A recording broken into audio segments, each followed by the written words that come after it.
பதற்றங்களுக்கு மத்தியில் 2 இந்திய கப்பல்கள் மீது துப்பாக்கிச்சூடு நடத்தப்பட்ட சம்பவம் இந்தியாவுக்கு சிக்கலான சூழலை உருவாக்கியிருக்கு. இந்த சம்பவத்தை தொடர்ந்து டெல்லியில் இருக்கக்கூடிய ஈரான் தூதர் முகமது ஃபதாலியை இந்தியா அழைத்து தனது கவலையை தெரிவிச்சிருக்கு. இந்தியாவுக்கு வரும் கப்பல்கள் ஹோர்முஸ் நீரிணையில பாதுகாப்பாகவும் தடையின்றியும் செல்வதை உறுதி செய்ய வேண்டும் என்று ஈரானுக்கு இந்தியா கோரிக்கை விடுத்திருக்கு. தனது கப்பல்களை பாதுகாப்பாக திரும்ப கொண்டு வர ஈரான் மற்றும் பிற நாடுகளுடன் தொடர்பில் இருப்பதா இந்திய வெளியுறவுத்துறை அமைச்சகம் தெரிவிச்சிருக்கு. பிப்ரவரி இறுதியில் அமெரிக்கா, இஸ்ரேல், ஈரான் மீது தாக்குதல் நடத்திய பிறகு தொடங்கிய ஹோர்முஸ் நெருக்கடிக்கு இடையே இதுவரை குறைந்தது 10 இந்திய கப்பல்கள் ஹோர்முஸ் நீரிணையில கலந்திருக்கு. மொத்த எண்ணெய் தேவைகளை பெரும்பான்மையானத வளைகுடா நாடுகளில் இருந்து இறக்குமதி செய்யக்கூடிய இந்தியா இது கொண்டு வர்றதற்கு முதன்மையான வழியா ஹோர்முஸ் நீரிணையை தான் நம்பி இருக்கு. ஹோர்முஸ் நீரிணை உலகின் மிக முக்கியமான குறுகிய கடல் வழிகள்ல ஒன்று. உலகின் 20 விழுக்காடு கச்சா எண்ணெய் இந்திய வழியாகத்தான் வருது. இத்தகைய சூழல ஹோர்முஸ் நீரிணையின் நிலைமைய இந்தியாவின் மீது நேரடி தாக்கத்தை ஏற்படுத்தி இருக்கு. ஈரான் நடவடிக்கைக்கு பிறகு இந்தியா மிகவும் யோசிச்சு ஒரு சமநிலையான எதிர்வினையை அளித்ததா ஆய்வாளர்கள் கருதுறாங்க. தற்போதைய நிலையிலே இந்தியாவின் முன்னுரிமை எரிசக்தி பாதுகாப்பாகவே இருக்குது. எனவே இந்தியாவின் வாய்ப்புகள் குறைவாகவே இருக்குது. அமெரிக்கா மற்றும் ஈரானை தவிர உலகில் இருக்கக்கூடிய மற்ற நாடுகள் இங்கு பெரிய அளவில் எதையும் செய்ய முடியாது. தற்போதைய மோதல்ல அமெரிக்கா மற்றும் ஈரான் கைகளிலேயே அனைத்தும் இருக்குது. இந்தியா உள்ளிட்ட நாடுகள் இதன் பாதிப்பை குறைக்கவும் அல்லது அதை கட்டுப்படுத்தக்கூடிய நிலையில இல்லை.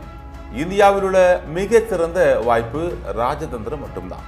தற்போதைய ராணுவ சூழல பேச்சுவார்த்தை ஒன்றே இந்தியாவுக்கு இருக்கக்கூடிய ஒரே வழி. ஹோர்முஸ் நெருக்கடிக்கு மத்தியில் இந்தியா தொடர்ந்து ஈரானுடன் பேச்சுவார்த்தை நடத்த முயன்று வருது. மேலும் கப்பல் போக்குவரத்து சுதந்திரம் உரிமையையும் இந்தியா கோரியிருக்குது. ஹோர்முஸ் நீரிணை போன்ற சர்வதேச நீரிணைகளுக்கு விதிகள் வேறு. 2 பொருளாதார மண்டலங்களை இணைக்கும் நீரிணையில டிரான்சிட் பேசேஜ் விதி பொருந்தும். அதாவது அனைத்து கப்பல்களும் விரைவாகவும் தடையின்றியும் செல்ல உரிமை உண்டு. ஹோர்முஸ் நீரிணை பொறுத்தவரையில சர்வதேச சட்டத்தின் கீழே கடற்கரை நாடுகளான ஈரான் அல்லது ஓமனுக்கு எந்த ஒரு கப்பலையும் நிறுத்தவோ அல்லது போக்குவரத்தை நிறுத்தி வைக்கவோ அல்லது தடை செய்யவோ உரிமை இல்லை.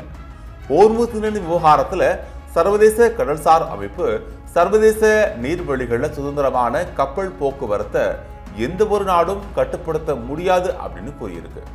ஆனா போர் தொடங்கியதுல இருந்து ஈரான் ஹோர்முஸ் நீரிணையை மூடிருச்சு. இந்த நடவடிக்கை சர்வதேச எரிசக்தி சந்தைகளை பாதிப்பை ஏற்படுத்தி இருக்கு. சர்வதேச சட்டத்தை அமல்படுத்துமாறு இந்தியா கோரிக்கை விடுத்தாலும் அதை யார் அமல்படுத்துவார்கள் அப்படிங்கிற கேள்வி எழும் என்பது ஆய்வாளர்களின் கருத்து. சர்வதேச சட்டத்தை பயன்படுத்த முயன்றா எந்த முடிவும் கிடைக்காது. ஏன்னா அமெரிக்காவும் இஸ்ரேலும் சேர்ந்து ஈரான் மீது போர் தொடுத்த போது சர்வதேச சட்டங்களை வெளிப்படையா மீறி இருக்குது. அப்படி இருக்கிற பட்சத்துல ஈரான் மட்டும் சட்டத்தை பின்பற்றும் அப்படிங்கிறது எப்படி எதிர்பார்க்க முடியும்? தற்போது சர்வதேச சட்டத்தை அமல்படுத்துவது யார்? அதே நேரம் அமெரிக்கா ஈரான் இடையிலான பதற்றத்துல மற்ற நாடுகளின் பங்கு மிக குறைவாகவே இருப்பதா நிபுணர்கள் கருதுறாங்க. அமெரிக்கா மற்றும் ஈரான் இடையிலான தற்போதைய சூழல்ல மோதல் நடக்கிற நிலைமையில மற்ற நாடுகளின் பங்கு பெரிதாக தெரியல. அமெரிக்காவும் ஈரானும் இந்த பிரச்சனையை தீர்க்கும் வர மற்ற நாடுகளுக்கு சூழல் இப்படியா சிக்கலாக தான் நீடிக்குது. இருந்த போதிலும் ஈரானோடு ராஜதந்திர ரீதியாக செயல்படுவதன் மூலம் இந்தியா சில முடிவுகளை பெற முடியும்.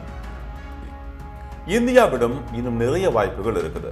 இந்தியா ஈரானோடு இருதரப்பு பேச்சுவார்த்தைகளை ஊக்குவிக்கலாம் மற்றும் பதற்றத்தை தணிக்க பிரிக்ஸ் போன்ற தளங்களையும் பயன்படுத்தலாம். இந்தியா ராஜதந்திர பாதைகளையே தொடர்ந்து பயணிக்க வேண்டும். ஹோர்முஸ் நீரிணையில் இருந்து கப்பல்களை ராணுவ பாதுகாப்புடன் அழைத்து வருவது சாத்தியமில்லை. ஹோர்முஸ் நீரிணையை விட்டு வெளியேறிய சரக்கு கப்பல்களை அதன் பின்னர் இந்திய கடற்படை பாதுகாப்பாக அழைத்து வருவது நிச்சயமா சாத்தியம். ராணுவ வாய்ப்புகள் மிகவும் குறைவாக இருப்பது மட்டுமில்லாம அவை மிகுந்த ஆபத்தானவையும் கூட. அத்தகைய நடவடிக்கை எடுக்கப்பட்டால் அதன் விளைவுகள் எதிர்மறையாகவே இருக்கும். தற்போதைய சூழல்ல ஹோர்முஸ் நீரிணையில ஈரானின் பிடி மிகவும் வலுவா இருக்கிறதால உலகின் எந்த ஒரு கடற்படையும் அதை உடைத்து கொண்டு வெளியே வருவது மிகவும் கடினம். இதற்கு ஒரு காரணம் ஹோர்முஸ் நீரிணையில புவியியல் அமைப்பு. அந்த பகுதியில புவியியல் மற்றும் நிலப்பரப்பு அமைப்பு எப்படி இருக்குது அப்படின்னா வெளிப்புற தலையீடு எதுவும் எளிதா நடப்பது சாத்தியமற்றது. ஈரானின் பிடி மிகவும் வலுவா இருக்கிறதால உங்கள் இராணுவ திறன்கள் எவ்வளவுதான் வலிமையா இருந்தாலும் அவற்றின் எல்லைகள் அங்கு தெளிவா தெரிந்துவிடுது. தற்போதைய சூழல விரைவான முன்னேற்றம் ஏற்படும் என்பதற்கான நம்பிக்கை குறைவா தான் இருக்குது.